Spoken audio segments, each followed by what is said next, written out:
మెయిన్గా మనము red sanders కాపాడుతున్నాము, ఈ అడవి కాపాడుతున్నాము, ప్రొటెక్షన్ కోసం చాలా పని మనం చేస్తున్నాము. ఎస్పెషలీ ల్యాండ్ మ్యాటర్స్లో చాలా గట్టిగా ఉన్నాం. వెంకటగిరిలో దక్కిలి మండలంలో 144 ప్రొహిబిటరీ ఆర్డర్ పెట్టేసి ముందుకే అనుకొని ముందుకే ఇంటెలిజెన్స్ గ్యాదర్ చేసుకొని జరుగుతున్న ముందుకే ల్యాండ్ గ్రాబింగ్ని మనం స్టాప్ చేసినాము. అది ఒక మోడల్ ఆంధ్రప్రదేశ్లోనే ఒక పెద్ద మోడల్గా మనం చేసుకోవచ్చు. దాంట్లో ఎఫ్ఆర్ఓ కాళహస్తిగా పనిచేసినది ఇన్ఛార్జ్ ఫర్ ఎఫ్ఆర్ఓ వెంకటగిరి కూడా లోకేష్ చాలా కష్టపడి డిఎస్పీ సబ్ కలెక్టర్ అందరు కన్విన్స్ చేసినాను. ఇటువైపు జాయింట్ కలెక్టర్ అందరినీ కన్విన్స్ చేసి 144 వేసి ఆ ఏరియాని మనము ల్యాండ్ గ్రాబింగ్ చేయకుండా మనము ఆపినాము. ఆ కేసు ఒక మోడల్గా కూడా తీసుకోవచ్చు. ఒకటి ఇటువైపు గవర్నమెంట్ తరఫు నుంచి ల్యాండ్ ఎంక్రోచ్మెంట్ని స్టాప్ చేయడానికి చాలా సపోర్ట్స్ మనకు వస్తున్నాయి.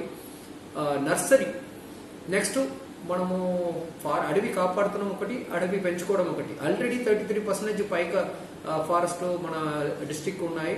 ఒకటి దాన్ని ఇంకా పెంచుకోవాలనేది మన ఉద్దేశం. నేటివ్ స్పీసీస్ ఒకటే నాటాలనేది మన ఉద్దేశం. కాబట్టి దివ్యారంభం నుంచి ఒక 55,000 మొక్కలు నేటివ్ స్పీసీస్ మనం పెంచుకున్నాము. అది మనం సీజన్ స్టార్ట్ అయింది కాబట్టి వరల్డ్ ఎన్విరాన్మెంట్ డే ద్వారా అది అన్నిటి నాటేస్తాము.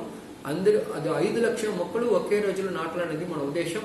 ఒకే రోజులో జరగకపోతే కూడా సీజన్ స్పేస్డ్ మేనర్గా వీక్లీ మనం ప్లాన్ చేసుకొని with in matter of 2 weeks లోపల 5 లక్షల మొక్కలు నాటాలనేది కలెక్టర్ సార్ ఉద్దేశం. కలెక్టర్ సార్ దీనికోసం కోఆర్డినేషన్ మీటింగ్ కూడా పెట్టుకొని మోర్ దెన్ 20 డిపార్ట్మెంట్స్ని ఈ పర్పస్ పైన వీడియో కాన్ఫరెన్స్ చేసి అందరికీ టార్గెట్ ఇచ్చేసి MPDOs, NRGS, MPDOs, PD DWMA, project director for water conservation and moisture conservation పీడీని దీనికి నోడల్ ఆఫీసర్గా పెట్టేసి ప్రతి ఒక్క రేంజర్ని నోడల్గా పెట్టేసి సోషల్ ఫారెస్ట్లో ఉన్న 19 lakhs మొక్కల్ని నాటడానికి ట్రై చేస్తున్నాము.